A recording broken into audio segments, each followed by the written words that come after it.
Hello everyone, तो आप सब लोग कैसे हो। आई होप आप सब बढ़िया होंगे। पिछली क्लास में हमने class 10th chapter number 1 chemical reaction and equation को स्टार्ट किया था। इसके अंदर हमने chemical reaction, physical change, chemical equation, balanced equation, unbalanced equation topic को कवर किया था। आई होप आपने ये वीडियो देख ली होगी। अगर नहीं देखी तो देख लेना, वरना आज का टॉपिक आपको कम समझ आएगा। चलो बिना कोई देरी किए हम नेक्स्ट टॉपिक को स्टार्ट करते हैं। आज का टॉपिक हमारा क्या है, अनबैलेंस्ड इक्वेशन को कन्वर्ट करना है हमें बैलेंस्ड इक्वेशन में। अब आप बोलोगे मैम हमें बैलेंस क्यों करना होता है, केमिकल रिएक्शंस को पड़ी रहने देते हैं ना। तो ऐसा नहीं है बच्चे, जो केमिकल रिएक्शन है ना वो फॉलो करती है कंजर्वेशन ऑफ मास को। अब आप बोलोगे मैम ये कंजर्वेशन ऑफ मास क्या भला है। कंजर्वेशन ऑफ मास क्या कहता है कि हम ना तो मास को क्रिएट कर सकते हैं और ना ही हम मास को डिस्ट्रॉय कर सकते हैं। ठीक है, अगर हमारी कोई केमिकल रिएक्शन है, मतलब कोई रिएक्शन है, R मतलब रिएक्टेंट, P मतलब प्रोडक्ट। अगर रिएक्टेंट के अंदर 5 kg हमारा मास है तो प्रोडक्ट के अंदर भी 5 kg होगा, क्योंकि जो केमिकल रिएक्शन है वो क्या फॉलो करती है, कंजर्वेशन ऑफ मास को। ठीक है, अब हम इसके एग्जाम्पल करेंगे। तो मैंने अब एग्जाम्पल देखते हैं। एग्जाम्पल कैसे पूछे जाएंगे पेपर में कि हमें कोई भी अनबैलेंस्ड इक्वेशन दे दी जाएगी और उसको बोलेगा बैलेंस करो। ठीक है, अब फर्स्ट देखो, एक आयरन है मतलब Fe है, Fe को रिएक्ट कराया H2O के साथ, मीन्स वाटर के साथ, हमें क्या मिला Fe3O4 प्लस में H2O। अब देखो ये अनबैलेंस्ड है या नहीं है। यहाँ पर Fe की वैल्यू 1 है, यहाँ पर Fe की वैल्यू 3 है। ठीक है, यहाँ पर जो H2 है वो क्या है, 2 है, यहाँ पर 2 है। ठीक है, यहाँ पर ऑक्सीजन की वैल्यू 1 है, यहाँ पर 4 है, मीन्स अनबैलेंस्ड इक्वेशन है। ठीक है, अब देखो हम इसको सोल्व करते हैं कैसे, मतलब हम इसको बैलेंस बनाएंगे। पहले तो हम रिएक्शन लिख लेते हैं, Fe प्लस में H2O। जब हम इसको आपस में रिएक्ट कराएंगे तो हमें मिलेगा Fe3O4 प्लस में हाइड्रोजन। ठीक है, पहले हमें ABCD है ना, जितनी भी हमारे पास में वैल्यूज़ होगी उसमें हमें ना ABCD लिख देनी है। A मतलब मल्टीप्लाई करा देनी है, ABCD। ठीक है, अब देखना है A के अंदर क्या आता है, Fe आता है। Fe की वैल्यू कितनी है, 1 है, तो हम क्या लिखेंगे, A के अंदर Fe किसके अंदर आता है, A के अंदर आता है, और उसकी वैल्यू कितनी है, 1 से हम क्या करा देंगे, मल्टीप्लाई, और इज इक्वल्स टू। अब यहाँ ये तो हमारा होता है रिएक्टेंट, क्या होता है, रिएक्टेंट। ठीक है, और ये हमारा क्या होता है, प्रोडक्ट, क्या होता है, प्रोडक्ट। ठीक है, प्रोडक्ट होता है।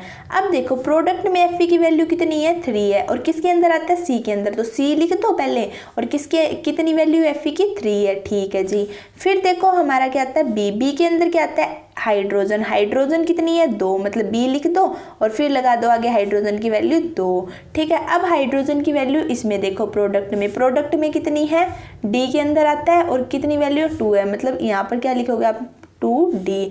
अब देखो ऑक्सीजन किस में आता है, B के अंदर। ऑक्सीजन B के अंदर आता है और कितनी वैल्यू है, 1 से मल्टीप्लाई, और अब प्रोडक्ट में किस पे आता है, C के अंदर। C में वैल्यू कितनी है, 4 लिख दो। अब देखो बच्चों, हमारे पास में ABCD है ना, उसमें से आप किसी की भी वैल्यू 1 रख दो। मान लो मैंने 1 रख दी, C की वैल्यू मैंने किसकी रख दी, C की वैल्यू 1। तो अब देखो अगर मैं यहाँ पर C की वैल्यू 1 रखती हूँ तो मेरे पास A की वैल्यू कितनी आ जाती है, 3 आ जाती है। ठीक है, अब यहाँ पर मैंने क्या मान लो यहाँ यहीं पर रख दी मैंने 1, तो C की वैल्यू कितनी आ गई, A की वैल्यू कितनी आ गई, मेरी 3 आ गई। अब देखो मैं A की वैल्यू, A तो हमें यहाँ पर नहीं है किसी में भी A की वैल्यू। अब C की वैल्यू देखो, हमने यहाँ पर 1 रखी तो मेरे पास B की वैल्यू कितनी आ गई, 4 आ गई। यहाँ पर मैंने क्या रखी, 1 रखी, तो B की वैल्यू कितनी आ गई, 4 आ गई। अब मैंने B की वैल्यू यहाँ पर 4 रख दी। ठीक है, अब B की वैल्यू मैंने यहाँ पर 4 रखी, तो 4 2 = 8, और 8 इज इक्वल्स टू क्या हो गया, 2D, और 2D से 4 कट गया, तो D इज इक्वल्स टू मेरा क्या आ गया, 4, मीन्स हमारे पास ये आ गई। अब ये हम इसके अंदर पुट कर देंगे। इसमें A की वैल्यू 3 है, मतलब 3 से मल्टीप्लाई कर देंगे। B की वैल्यू कितनी है, मेरी 4 है, तो 4 से मल्टीप्लाई कर देंगे इसको, देखो बैलेंस हो जाएगी। और फिर हमारी आती है C की वैल्यू 1 है, 1 से कर देंगे।